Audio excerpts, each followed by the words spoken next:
तो एक चीज मुझे आपको सब बतानी थी होम्योसिस के चैप्टर से रिलेटेड, क्योंकि हमने लास्ट क्लास के अंदर किडनी स्टोन वगैरह की बातें पढ़ी थी, किडनी फेलियर की बातें पढ़ी थी। एक चीज हमारे पास होती है कि अगर गुर्दे खराब हो गए देन व्हाट, फिर क्या करेंगे? अगर गुर्दे खराब हो गए किसी के, खुदा ना ख्वास्ता, तो उसके हमारे पास दो सॉल्यूशंस हैं। Either we replace the kidney, kidney transplant, पहला तरीकेकार ये होता है, या फिर जो पुरानी ही किडनी मौजूद है उसको ही, उसकी जगह कुछ और करना शुरू कर दें। यानी किडनी थी खराब, सही नहीं लग सकती, आपके पास कोई और चारा भी नहीं है, so what you going to do, आप इस्तेमाल करोगे एक चीज, उसको हम डायलिसिस कहते हैं। Dialysis. Now what is the difference between the two? Kidney transplant और डायलिसिस में क्या फर्क होता है? किडनी ट्रांसप्लांट ये होती है कि आपकी किडनी खराब थी, काम नहीं कर रही थी, आपने किसी से ले ली, जिससे लेते हैं वो कहलाता है डोनर, और जो लेता है वो कहलाता है रेसिपिएंट। डोनर एंड रेसिपिएंट, देने वाला डोनर, रिसीव करने वाला रेसिपिएंट। अब किसी से आपने किडनी ले ली, अब यहां पर छोटी सी बात याद रखिएगा, हमारे पास आमतौर पर किताबों में तफसील नहीं होती, बट दिस इज छा जाओ, ये आपको एक्सेप्शनल कुछ बातें बताते हैं एक्स्ट्रा नॉलेज के तौर पे, ताकि आप किसी सर्कल में, फ्रेंड सर्कल में जाके बैठे तो पता रहे कि भाई यहाँ पर बच्चे जो हैं वो कुछ अलग लेवल के हैं। रिसेप्टर रेसिपिएंट कहते हैं, वेरी गुड। अब जिससे किडनी ले रहे हैं उसके बारे में क्या पता होना चाहिए? देखिए, जिससे किडनी ली जाती है ना, आमतौर पे तो पहले उसका ब्लड ग्रुप चेक किया जाता है, फिर दूसरी चीज ये होती है कि ब्लड ग्रुप मैच कर जाए। अब दूसरी चीज ये कि अगर इमीडिएट ब्लड रिलेटिव है तो बहुत अच्छी बात है, लेकिन अगर इमीडिएट ब्लड रिलेटिव नहीं है तो फिर बहुत क्लोज रिजेम्बलेंस वाली किडनी ली जाती है कि आपकी बॉडी जो है ना उसको रिजेक्ट ना कर दे। अच्छा, अब ये क्यों देखा जाता है?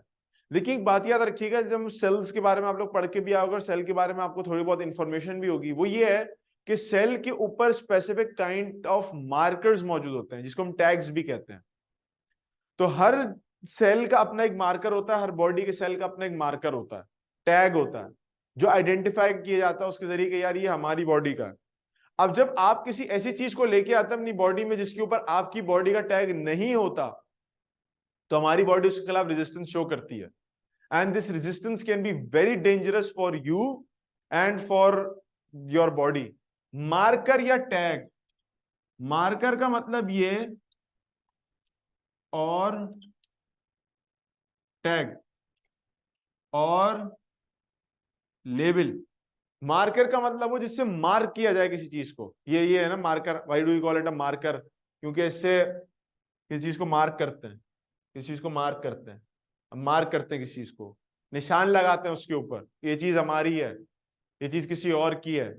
नंबर प्लेट जो होती है, नंबर प्लेट गाड़ी की, वो भी टैग है, मार्कर है, लेबल है कि गाड़ी आपकी है या किसी और की है। समझ रहे हो बात को? तो ये मार्कर टैग या लेबल है हमारे बॉडी के ऊपर, हर सेल के ऊपर होता है। अगर बाहर से कोई चीज लेके आओगे तो हमारी बॉडी फौरन रिजेक्ट करती है, बोलती है ये क्या चीज है, उसको किल करने की कोशिश करती है। तो कोशिश ये की जाती है कि जिससे किडनी ली जा रही हो वो आपके अपने ब्लड फैमिली का बंदा हो, करीब तरीन। उससे क्या होता है कि जो करीब तरीन बंदा होता है वो सेम तकरीबन मार्कर्स रखता है जो मार्कर्स आपकी अपनी बॉडी के होते हैं। ठीक है? और उससे क्या होता है कि उससे कोई रेजिस्टेंस भी बॉडी में एज सच प्रोड्यूस नहीं होती। लेकिन अगर फॉर एग्जांपल कहीं बाहर से मजबूरन लेनी भी पड़ी किडनी, तो फिर उसमें रेजिस्टेंस के चांसेस होते हैं, देयर इज अ चांस कि वो रेजिस्टेंस शो करे आपकी बॉडी में। तो फिर उसके लिए हम एंटीबॉडी सप्रेसेंट ड्रग्स यूज करते हैं, क्योंकि बॉडी एंटीबॉडीज बना लेती है, उसको सप्रेस करने, दबाने के लिए कुछ ड्रग्स इस्तेमाल की जाती है। बहरहाल, तो किडनी को ट्रांसप्लांट किया जा सकता है। दूसरी चीज वी हैव डायलिसिस। डायलिसिस क्या है? डायलिसिस एक मशीन होती है, और उस मशीन की कुछ खसूसियात हैं। उस मशीन की खसूसियात में से एक खसूसियत ये भी है कि वो आपके पास, यहाँ क्यों चला गया, उस मशीन की खसूसियात में से एक खसूसियत ये होती है कि उसमें लगी हुई होती है बहुत सारी ट्यूब्स।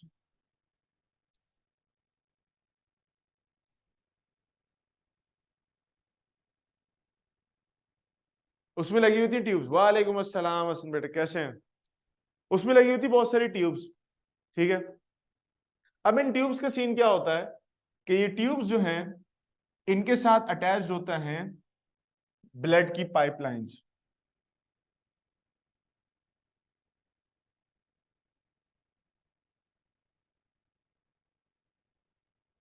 और यहाँ हमारे पास एक बेचारे बंदे का हाथ होता है।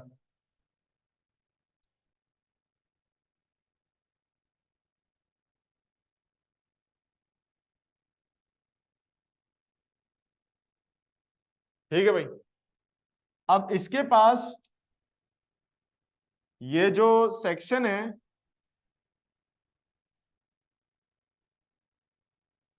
अब ये इस तरह की डायलिसिस मशीन होती है हाथ में, या समटाइम्स पेरिटोनियल, जो पूरा आपके पास ये एब्डोमिनल का पोर्शन होता है, यहाँ पर सुई लगती है या हाथ में लगती है, डिपेंड्स कि आप किस तरह वाला डायलिसिस कर रहे हो। अब उस डायलिसिस में होता क्या है कि ब्लड निकलता है यहाँ से।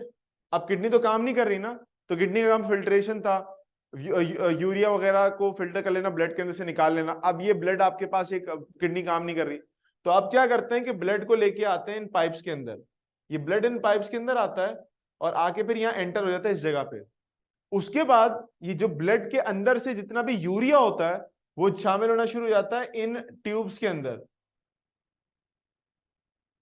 इन ट्यूब्स में शामिल होना शुरू हो जाता है। अब ट्यूब में से यूरिया निकल गया, ब्लड में से यूरिया निकल गया, अब खाली ब्लड रह गया। वो जो खाली ब्लड होता है वो मूव करके इस ट्यूब के जरिए, पाइप्स के जरिए फिर दोबारा बॉडी के अंदर चला जाता है। यानी अब आपके पास क्या है कि ब्लड जो है वो निकला, ठीक है, ब्लड निकला, मशीन में गया, मशीन में पास ऑन होने के बाद वो फिर दोबारा मशीन से आपके बॉडी के अंदर आ गया।